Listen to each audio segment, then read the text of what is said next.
Welcome to the Manuchehri podcast. Over the last 30 years, it has been my joy to assist humanity in aligning with their magnificence so they may heal, discover their natural gifts, and communicate with loved ones living on the other side. May you also experience delight while we dance in the powerful, intuitive world of energy. Let's get going.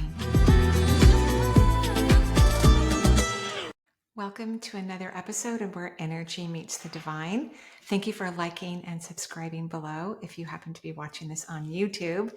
And thank you for listening on all the podcast stations, because there's so many of them. So thank you for joining me.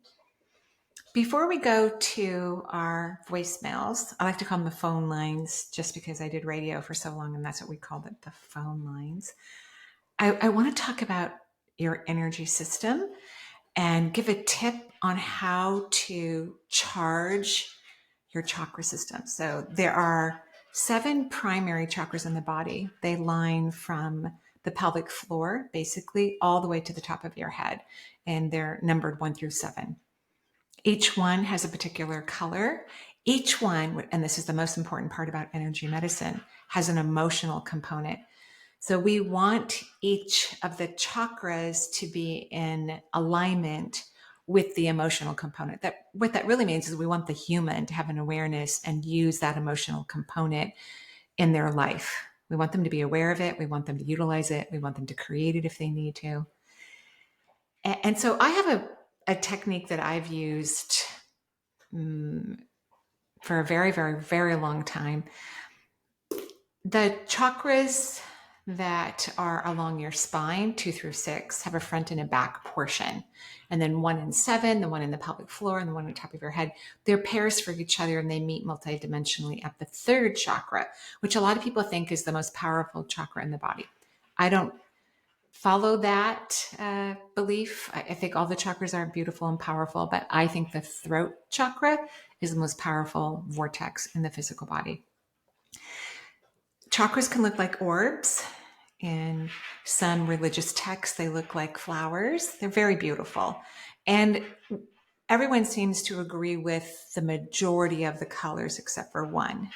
So the root chakra is red. The 2nd chakra is orange. The 3rd is yellow. The 4th is green. The 5th is blue.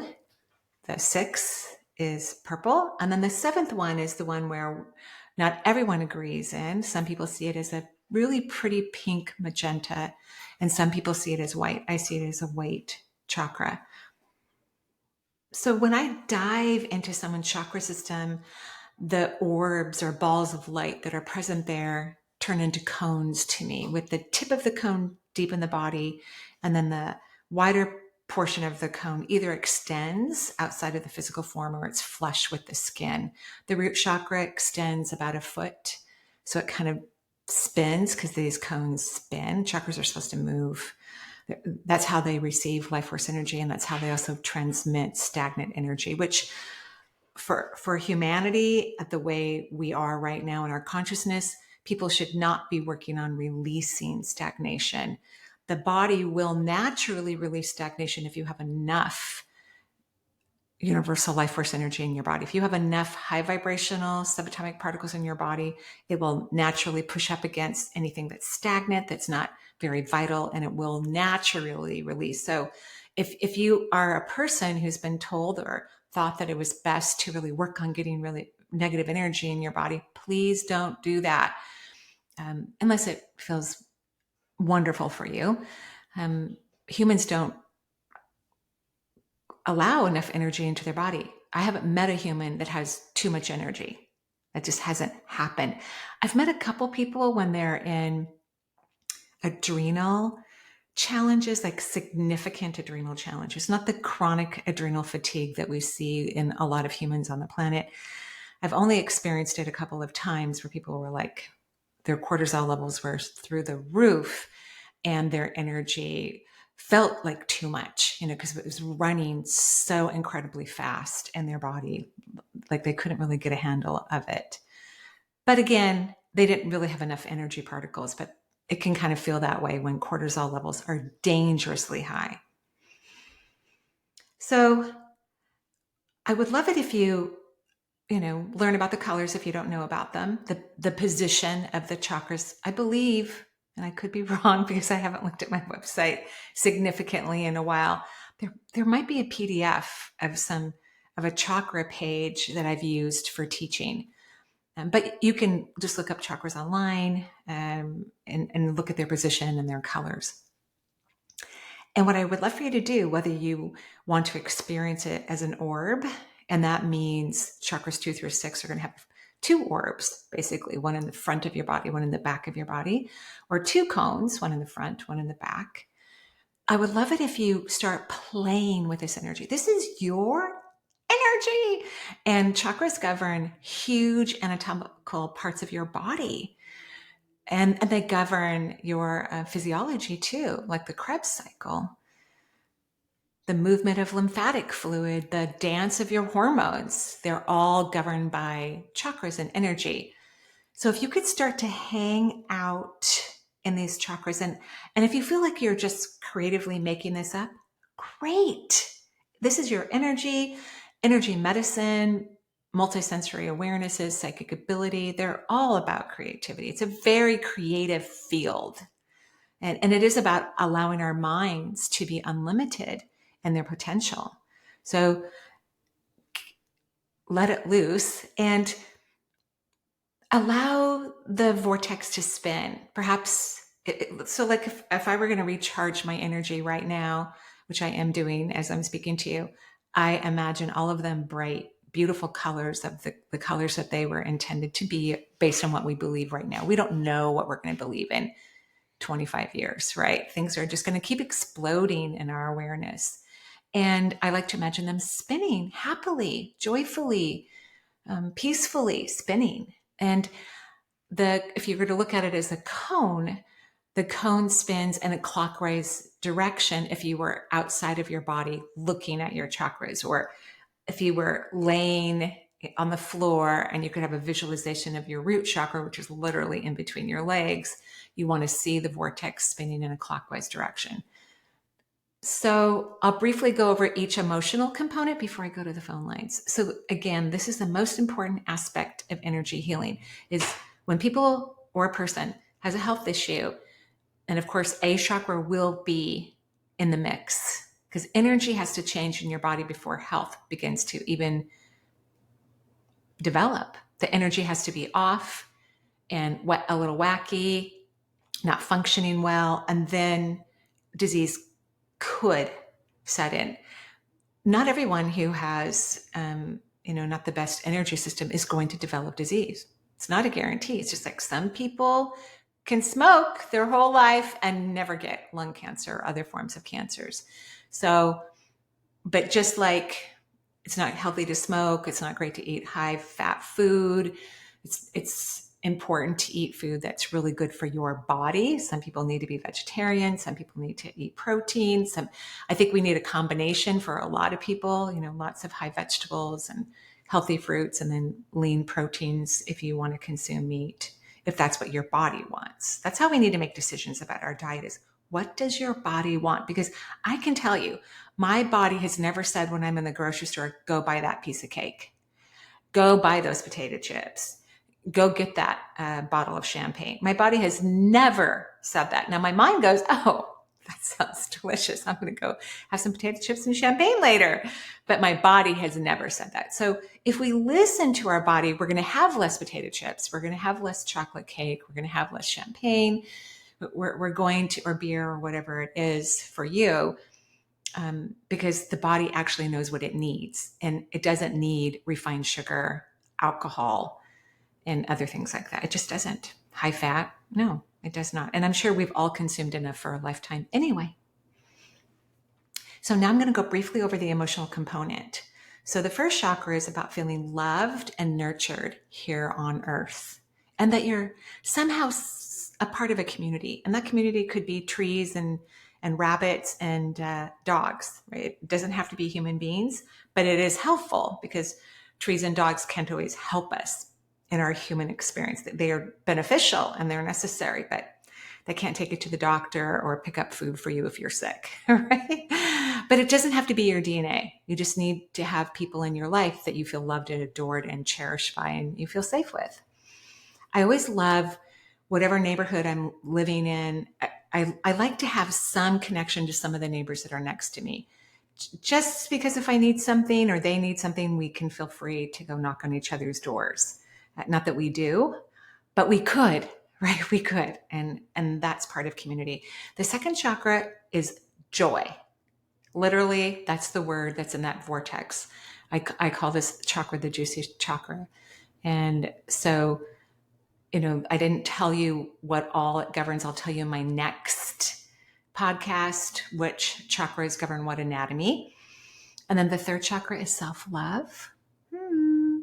The fourth chakra is universal love. The fifth chakra is speaking one's truth. So feeling emotionally comfortable to know your truth, which does not come from your mind, and B, express it, even if that means writing it down or telling a tree what your truth is, expressing it in some way. The sixth chakra in your brain, which is purple, is about feeling emotionally comfortable to express your insight. Everybody has it. Everyone has experienced in some way or form. And so starting to express that as a normality in your life, because I think it's normal. I think it's really normal to express one's insight. And then the seventh chakra on top of the head, the one that's white or some sort of magenta color, depending on what resonates with you. It's about feeling content and your perception of the beyond, that you are part of a much bigger whole than humanity and the earth and all of the beings and creatures and single cell organisms that live here, that you are part of a much bigger multi-universes and feeling connected to that. So next podcast, I'll talk about the organs that it governs, so you can kind of get an idea of if someone has a disease process, what chakra it affects. And if you get more curious, in the book I wrote, Intuitive Self-Healing, there's like a graph about it that talks about the emotions and the chakras and the body parts. Okay, so now I'm going to go ahead and go to our beautiful phone lines, which are really voicemails that people have left for me to listen, to answer for, which is very exciting. And you can go to energyintuitive.com, go to the podcast page, leave a voice message for me. My assistants will load it onto the platform we use. We use Riverside for the podcast. And you'll get a free self-hypnosis meditation. Yeah, which is pretty cool. All right, here we go. Hi, Marie. My name is Eileen. I am 45 years old, and I am about to start my fertility journey. Um, I know that I'm doing it a little bit later on in life, and despite sort of a complicated life at the moment, I'm really optimistic. I've heard all the statistics about fertility, but despite all of that, I feel incredibly optimistic that this is going to happen for me, and I'm not sure why, but I know that I have to kind of pursue this. So so I hope that maybe you can provide me some insights on things that I need to know, because I know that there's probably a lot of other women out there in my age group who are pursuing things, and we kind of have to be a little bit creative. And there's never perfect timing, but for me, I feel like this is perfect timing. So yes, if you can give me any kind of spiritual insights, anything else that I should know about potential babies, potential partners, anything that's going to come my way by surprise, because I feel like that's what's going to happen, is that things are just going to kind of fall into place. Hi, Ellen, and congratulations for your movement into parenthood. I think that's very exciting. I love your optimistic vibration. I think that's critical. And even though you know all the statistics, I want you to stay in that very, very positive vibration and follow your physician's recommendations, because they can help women to be very successful with conceiving. I'm not going to use the term they use when a woman is 36 or older, because I think it's criminal. It should not be used in any language. And many women have children right around your age, so it's not uncommon any longer. And what I'm about to say, I don't want you to think that this is me predicting something for you, because it's not. But I think whenever we want to create something, we also need to be open to every possibility. Meeting someone who has children and not a partner to help raise them with, adopting a child. I just want you to be so free and open that you are so excited to raise a family, or I don't know how many kids you want, that you don't care how it comes. The same thing is true when people are manifesting a career. They shouldn't be so focused on what it is. Instead, they should just be focused on the fact that they want it to passionately fulfill them. Because I promise you, when someone has a career path that passionately fulfills them, they don't care what it is. Like, they don't care. They're going to be excited. They're going to be thrilled. And I always believe the perfect baby comes through the perfect person of the perfect way. I wanted to have children so bad. I mean, like, very early in my life. And I never really thought about not being able to conceive. It just didn't enter my mind. But years later, when I, heard stories of other people that had some challenges, I thought to myself, if that had happened to me, I would have run to the nearest adoption agency and allowed for a child to come into my life that way. So we know you want a child. I think you're going to be successful at this. I agree with you, especially with your positive attitude, but be open to how it's going to happen. The universe loves to surprise us. It's something that the universe gets excited about, and humans are trying to control everything. I'm not speaking directly to you. I'm speaking to everyone who's listening. When we're trying to control something, then we're pushing things away. When we say it can only happen this way, then the universe goes, well, it can only happen this way, but we're having some difficulty letting it happen this way. So we always want to be open to how the greatest good can occur to us on any topic. So that's my advice, so you can kind of get out of the way about how it has to happen while you move about doing it the way you hope that it will happen. And then what creates fertility problems for women in general typically is challenges that they may have had with their mother in childhood or even as an adult. So I would work on, if you have some of those issues, I would work on those internally. You don't have to work on them with your mother or whoever was a mother figure in your life, but to work on them internally. Sometimes women have challenges conceiving because they don't want to be like their mothers, or they haven't come to peace with some of the experiences they had with their mother energy in their growing up years. And so it kind of stops their fallopian tubes and their ovaries from working the way they need to, or it stops their uterus from allowing a fertilized egg to dig into the tissue and implant so that a fetus can grow. But I wish you the greatest of luck, and I'm very happy for you. I love your energy about it. That is what makes things happen. A genuine, positive, excited attitude. So keep that attitude. All right, thank you. I'm going to go on to the next voicemail. My name is Stephanie, and I live in Atlanta, Georgia. I saw you on a YouTube video a couple weeks ago, and now I'm a fan of your podcast and you. I have been a single mom for the last 12 years, and my boys are now 18 and 19. I had a corporate job for a long time and then lost that, was laid off after 15 years, and got my real estate license about 5 years ago. And I am struggling with that as work. I love it once I'm with clients and helping and all of that, but in general, I just can't seem to get going with it. So I just was wondering if you had any guidance for me as far as what I should be doing with the rest of my life. By the way, I'm 53 years old and I'm single. And like I said, my kids are grown, and I'm just at a crossroads, it seems. If you can feel or see anything for me, that would be great to know. And also, I'm wondering if my grandfather, my peepaw, is he around? I talk to him a lot, but I'm curious as to whether I'm talking to him or to somebody else or no one. Thank you so much. Thank you. Thank you, Stephanie. Yes, you're talking to him, of course. When a being leaves Earth, they can hear us. They can read our minds.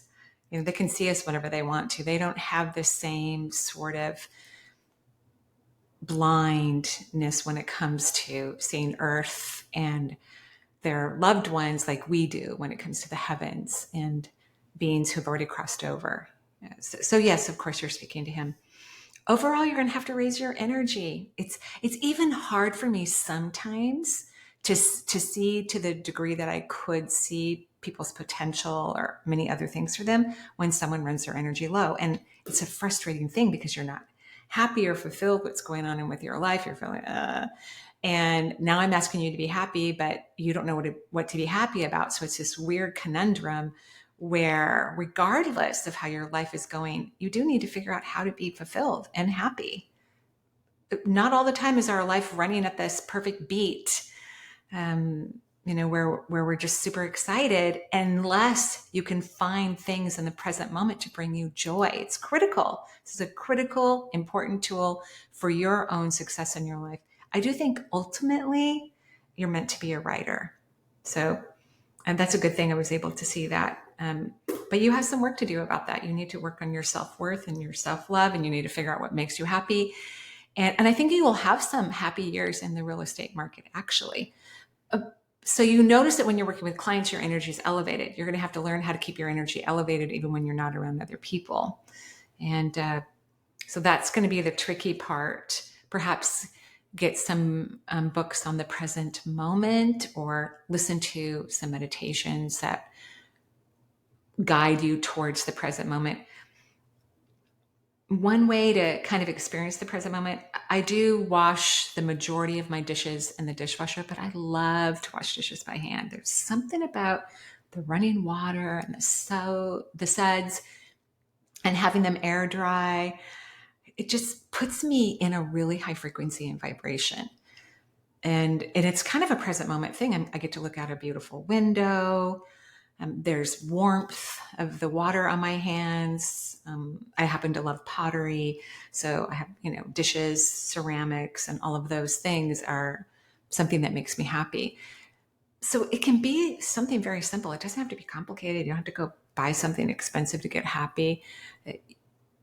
You will, and everyone needs to learn what are the things that are going to light your fire and get your energy elevated, because that's when you can start to attract more magic in your life. It's really difficult, if not almost impossible, to attract what we want in low frequency. We just may continue to attract more things that we don't want, because wherever your vibration is wherever you're attracting and receiving information and knowledge and awareness. So that's your homework assignment. And don't be shy about writing. I think that is a big part of your life path or a part of your purpose, your life path. We have many purposes and we discover them in joy. Honestly, I'm not kidding when I say this. And if people who are listening don't know what joy feels like, then investigate it, research it, ask other people what makes them happy, try it on, get curious about it. Curiosity is a very joyful experience. Whenever I think of curiosity, I get an image of a school bus full of kids, like 5 years of age, and they've just been dropped off at the Seattle Aquarium, which is in downtown Seattle. I live about 30 minutes outside of Seattle on a good day because we have traffic now. We didn't used to. And all the kids have never been to this aquarium, and they're running in the door and they're touching sea cucumbers and starfish, and they're seeing fish they've never seen before, and they get to touch things and learn about it. Get curious, get happy.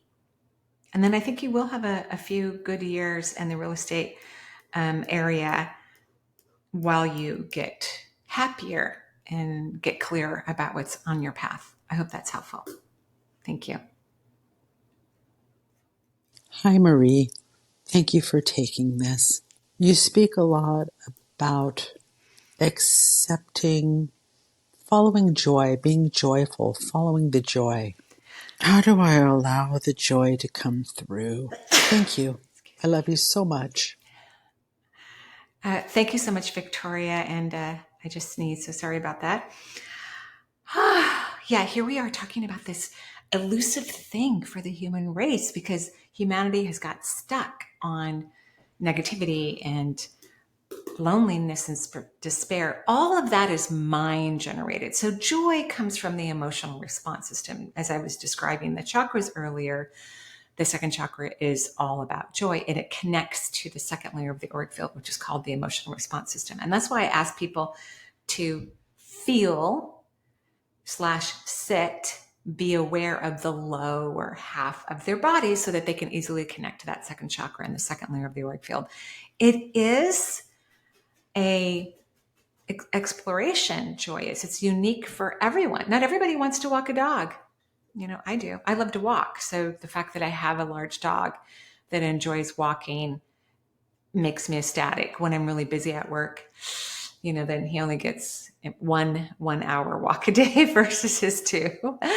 Not every day, but So you have to discover through your own curiosity and getting out of your brain and resting in the lower half of your body of what makes you happy, what smells make you happy, what food makes you happy, what music makes you happy. And it is an exploration. It's like going on an adventure. And everyone deserves to have an adventure for their own highest good regarding the vibration in their body that will rise as they begin to feel happier and happier and happier. So it's normal to be joyful. It's normal to be happy. All these other feelings are mind made. They're not authentic, the majority of them. And I mean like 98% of them. And so that's also helpful to know that when you're having all these other feelings, it's not really coming from the emotional response system. It's coming from your mind. So we quiet the mind, we get curious about happiness, and then we start to discover those things that really bring us joy. And then we participate in them. We invite them into our life over and over and over again.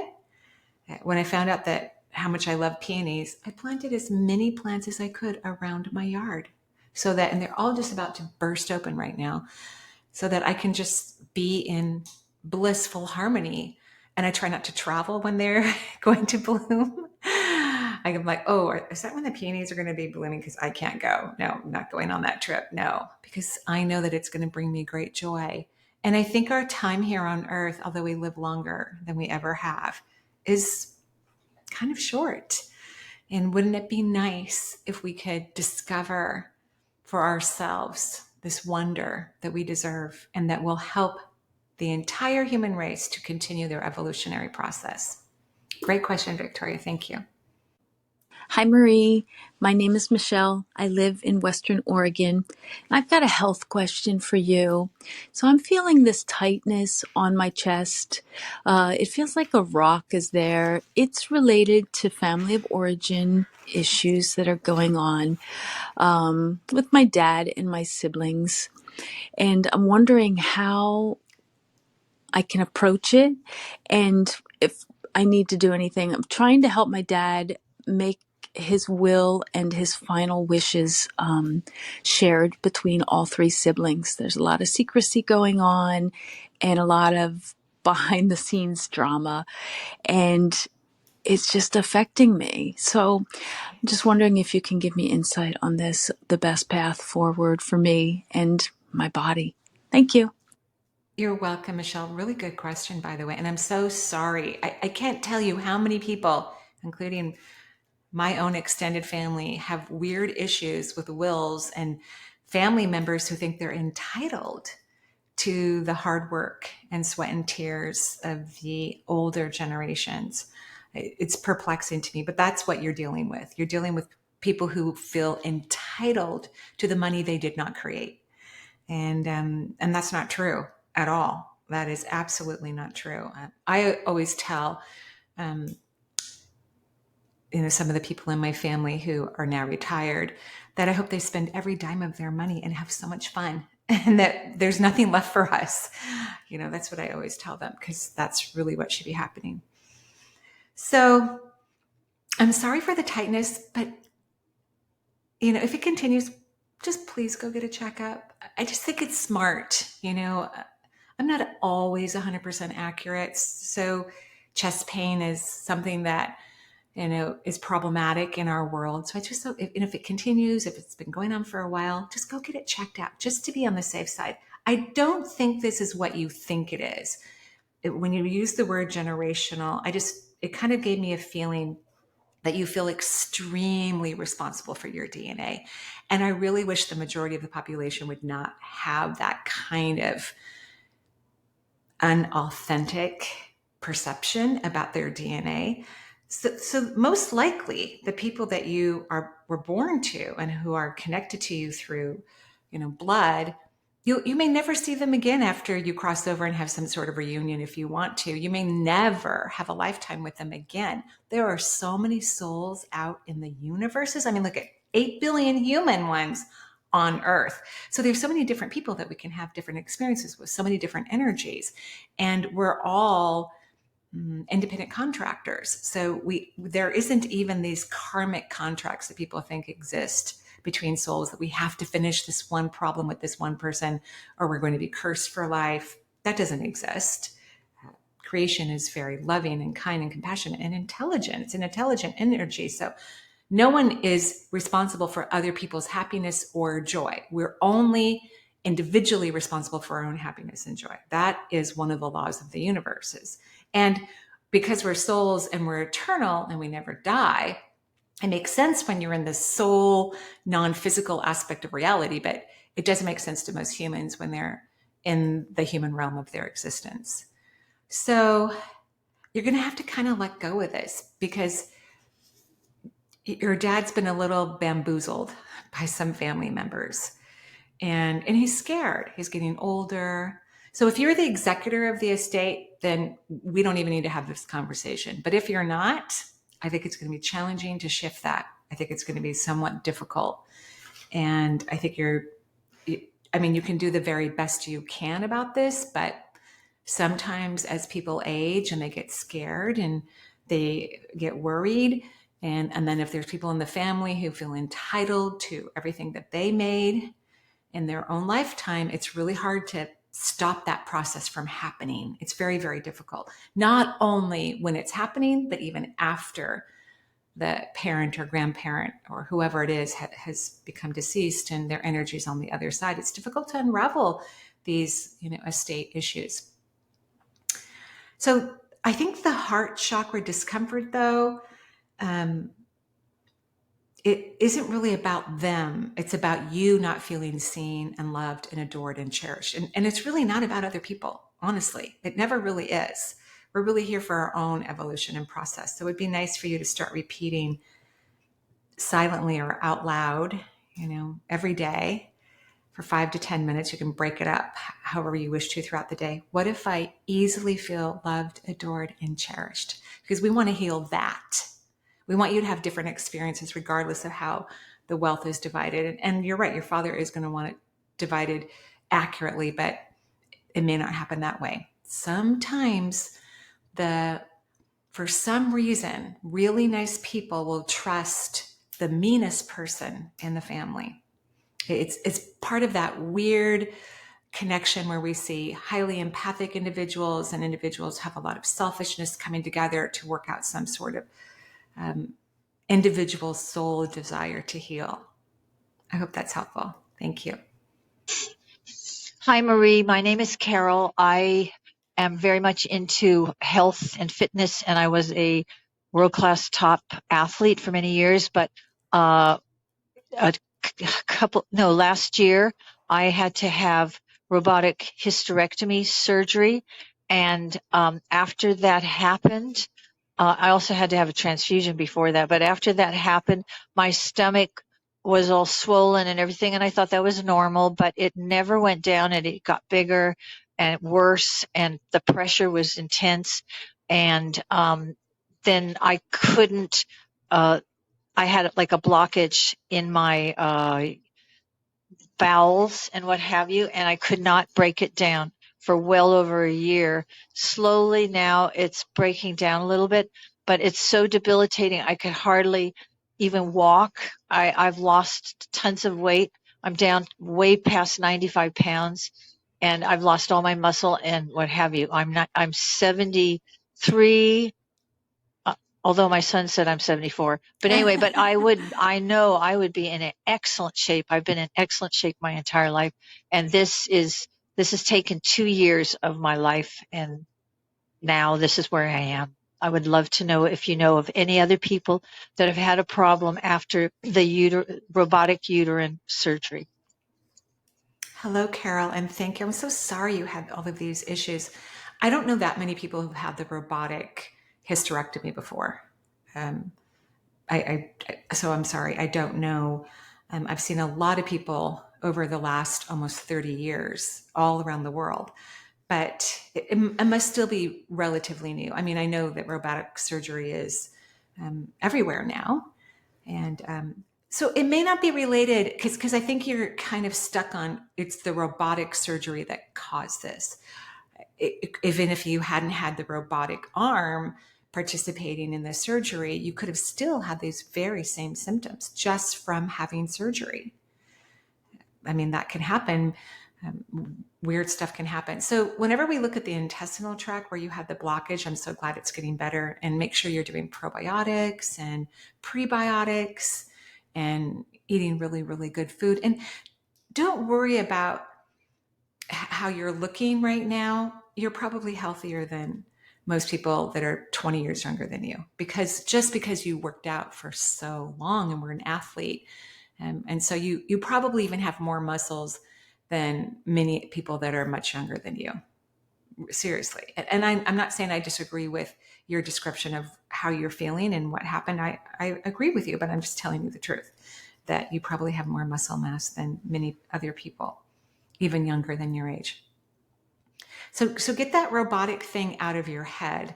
And because you had a blockage in the intestinal tract of some sort, this is really about letting go. And as you were speaking, I could just hear how it's not your favorite thing to surrender and get out of the way.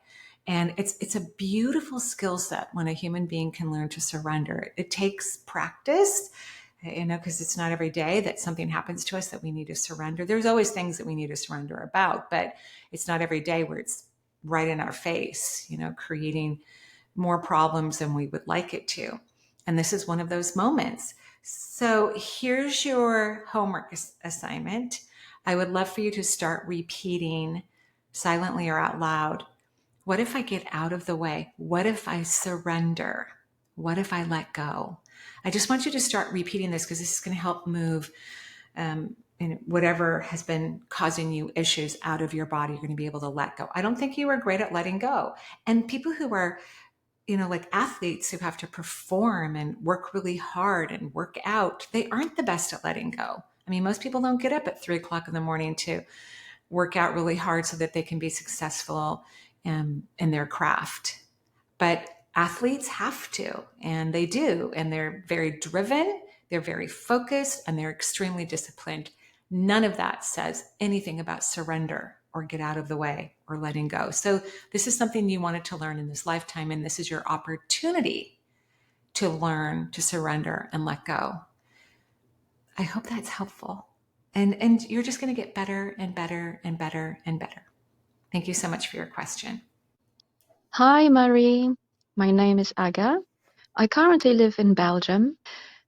So I've got 2 questions today, and one of them is about my location. So I moved quite a bit around Europe, and currently I'm in Belgium, but I don't feel this is my final destination.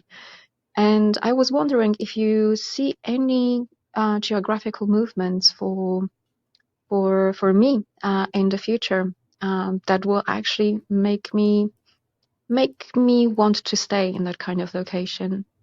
And the second question is actually about my career and growth. I've recently started doing hypnotherapy training, and I would love to set up my own business with a focus on helping women with unexplained infertility, but also grief and loss and anything around that.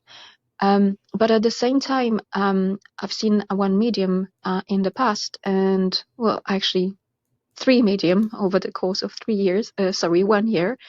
And she said that I'm meant to do healing work, and the main thing I was meant to achieve during my lifetime on Earth is actually peace. And I was wondering whether you would be able to actually see and advise me what kind of modalities in terms of healing. Is it through hypnotherapy, or is it something else that I would could develop? I'm not sure if I could become a medium. Is there anything for me in that realm of activity? Oh, thank you so much. I guess that was a lot to ask. So if it happens that my recording is heard, thank you so much for the answers, and sending lots of most highest positive vibrations to you and for your future work. Thank you. Thank you, Aga. Aga, I think is how you pronounce your name. Again, I know I'm sounding like a broken record. We need to get you happy before you make a decision about where you're going to live. But I did see 2 countries light up, Spain and Greece. But I would still want you to get happy and learn how to maintain that happy energy regardless of where you live. I think that's crucial for you. I think you need to kind of live in some environments where feels like there's more freedom or kind of relaxed energy or letting go. And please don't limit your practice to only one gender. Keep it open for both.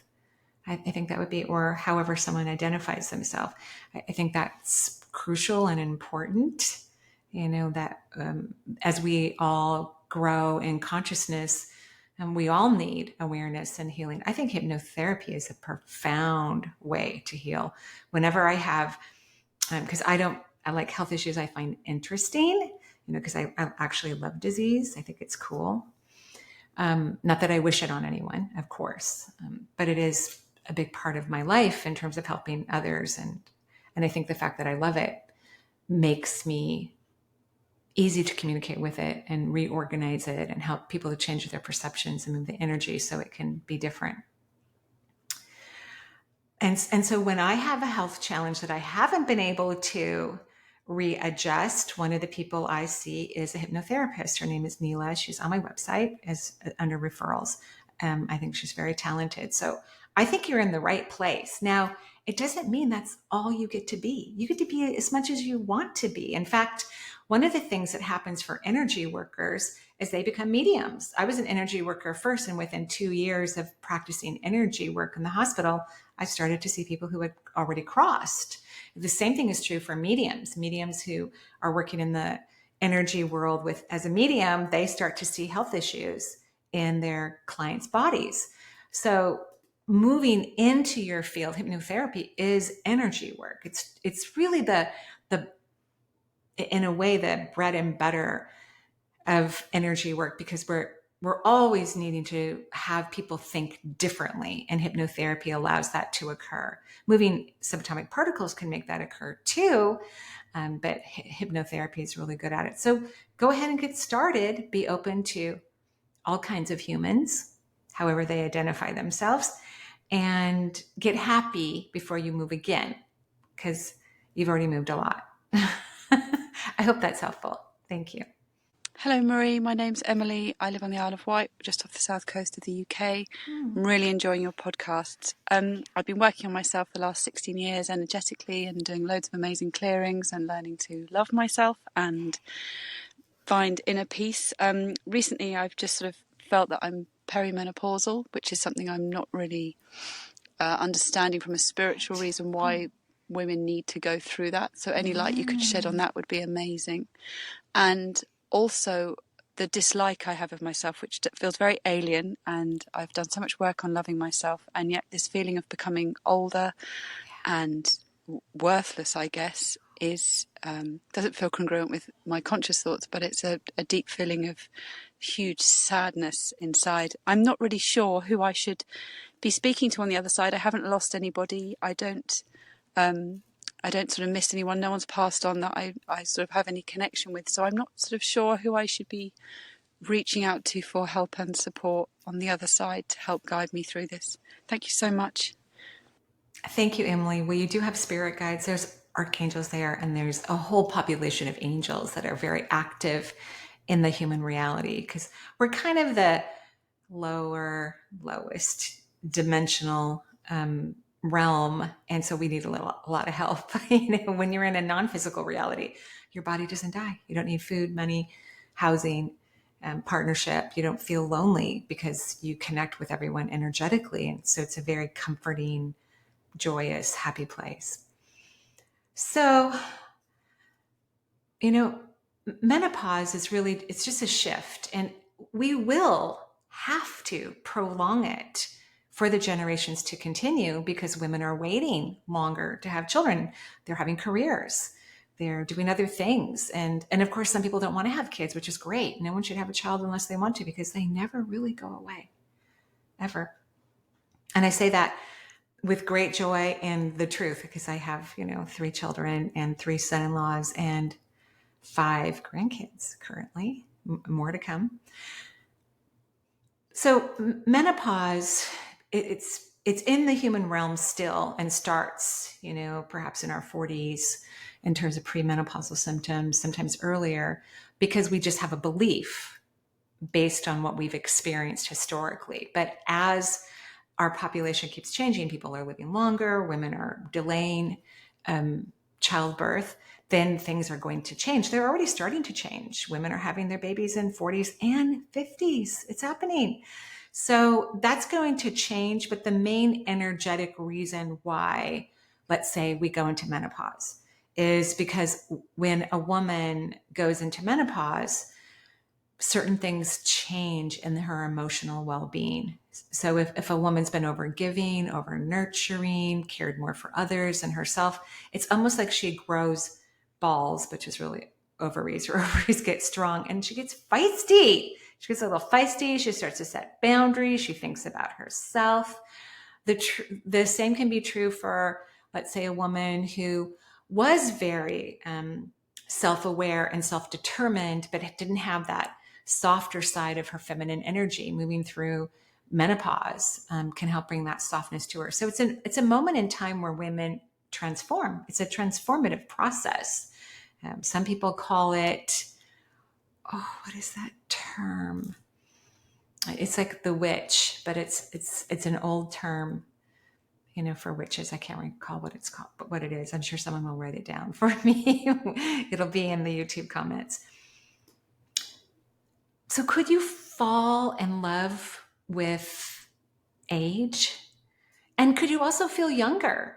I like to feel that I'm much younger than I really am, but I also love getting older, because my life gets better and better as I get older. So I like to have multiple ways that I can enjoy my experience in life. And part of this comes from changing your thought patterns. So you're just picking up on old thought patterns that are still festering in human consciousness, but it's probably not even what you really feel. So that's why it's crucial and important to rest in the lower half of your body. And when you really love yourself, you don't really care what you look like. This is something we're all working on. And there are natural remedies that we can do to help support premenopause and menopausal symptoms, and even help with the aging process, so that we can have healthier skin and stronger muscles, because those are critical things, that we need to work on anyway, just to keep us healthy and strong, is to continue to build our muscle mass, however we wish to do it, whether that's through lifting weights or Pilates or other strength building opportunities. Those are crucial for all of us, because it keeps you younger and healthier. And then when you feel more agile and strong, you feel younger. And then once you feel younger, you start to look younger. So those are my thoughts. I hope it was helpful. And I'm going to do one more, and then I'm going to go off to, I don't know what, one more. Hi, Marie. My name is Morgan. I'm born and raised in Central California. Thank you for everything that you give to the world. My son and I use your book to maintain our chakra system. So we're very much in appreciation of what you do and give. My question is about a family court situation that my son and I have been experiencing for a few years. I intuit that this family court situation is going to come to an end soon.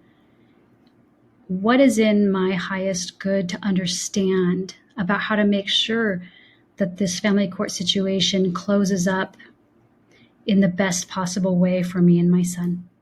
Thank you so much for your time. Bye-bye.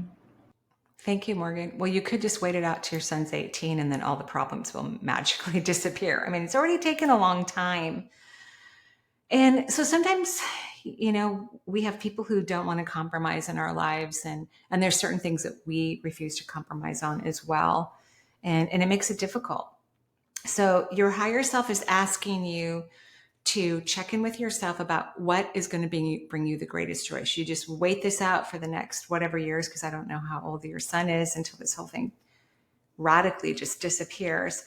Or is it best for you to do some compromising? And I think compromise is the answer.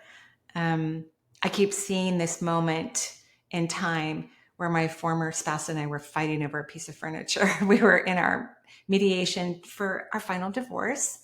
And there was this one piece of furniture, and the mediator, because I was downstairs and he was upstairs in this building, he kept running up and down the stairs, running up and down the stairs. And he said, could you just give him that furniture? I said, of course. Yes, I will. And he was, thank you so much. He was exhausted and kind of out of breath from running up and down the stairs. So when an intuitive sees an image in their mind, even if it's from their own history, because sometimes the universe will feed us knowledge from our own experience so that we can understand how to help a client, you need to do some compromising.